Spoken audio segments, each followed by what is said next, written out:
I have always considered the life that I'm living to be boring. Hang on, that's not right. Let's be more honest. I think my life is amazing. What makes it boring is that it lacks chaos and drama. Instead, my life flows. Now, that doesn't mean I don't face challenges. Every day, I am reminded about how I really need to spend more time studying my Turkish, and I still face culture shock and homesickness and loneliness and a chronic sense of feeling foreign.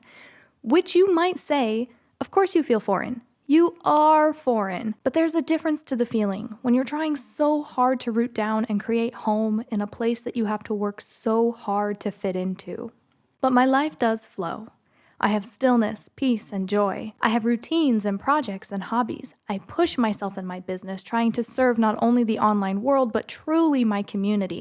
I create events and workshops for women in my city. I've taken courses and classes and workshops to deepen my understanding and knowledge about the things I am passionate about.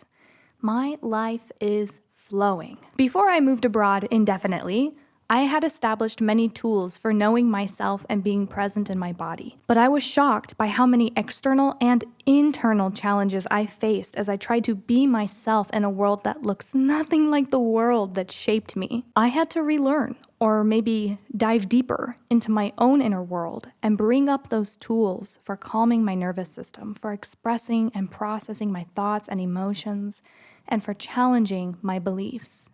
I was surprised by the lows that I faced. Physical lows, sure, that included surprising times of being sick, but also emotional and mental lows. I can say, now that I have some more distance from it, that I did struggle with depression. But because I had faced and healed from depression before, I recognized the signs very early, and I worked so hard to fill my cup, show up with grace, and create familiarity in a season where everything was foreign. I faced anxiety, and that really rocked me. I hadn't realized how deeply impacted I would be by moving to such a densely populated urban city. The constant stimulation of the traffic, the honking, the yelling, the speeding cars, and the slamming doors seemed to never stop. I had grown up in a quiet town on the Mississippi River, and I missed the trees, the wide open spaces, and the hugeness of the sky that is obscured by skyscrapers here. In time, I found more people. I made friends, and I had a community. My husband was also so patient and loving and supportive. But even with all of that to distract me, I realized that this was truly an internal journey. We often hear that our external world impacts our internal world, and I really do believe that. So imagine, what happens when everything external is different? Suddenly, everything from the clothes you're wearing to the sheets you're sleeping in to the food you are eating is different all at once, and there is nothing you can do to change it. It forces you to really examine your need for the sense of control and to realize that control is an illusion, because if everything external must be in certain order for you to be able to be still and to know who you are and to be able to respond to life the way you want to, then you aren't in control of anything. Instead, your environment is in control of you. So I learned how to surrender. I learned to let go and to breathe through each day, to allow myself to feel all my feelings and not judge myself for feeling them. With time, I felt more grounded and sure of who I was. So it didn't matter how foreign I felt, because life isn't about fitting in, but about being who you are. After 3 years of living in Turkey and going through such a roller coaster ride, I've turned to creating content to not only share the journey, but to have a creative outlet for me to be able to dive in deep and process what it is that I've gone through. Because many people go through many experiences abroad, and it's not a unique thing.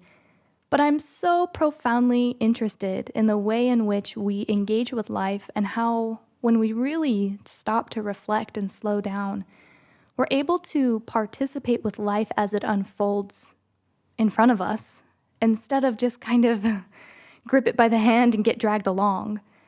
I want to share the highs and the lows, the difficulties, the excitements, the adventures, and also talk about how to thrive as a foreigner, because chronically feeling foreign can be very exhausting. But then you come to realize that home is about people, and it's also about personal acceptance.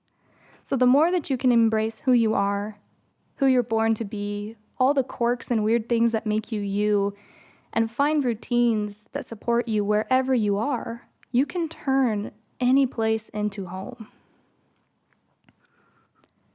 If you're in a season of needing that kind of support or interested in the journey, go ahead and subscribe. My name is Kaylee, and I appreciate your time so much, and thank you for being here. And I'll see you for the next one.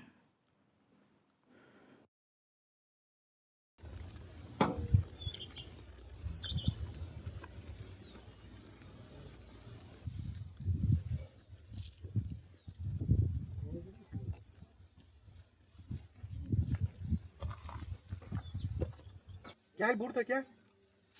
Gel tatlım gel. Gel güzel çocuk. Gel gel gel. Gel. Gel.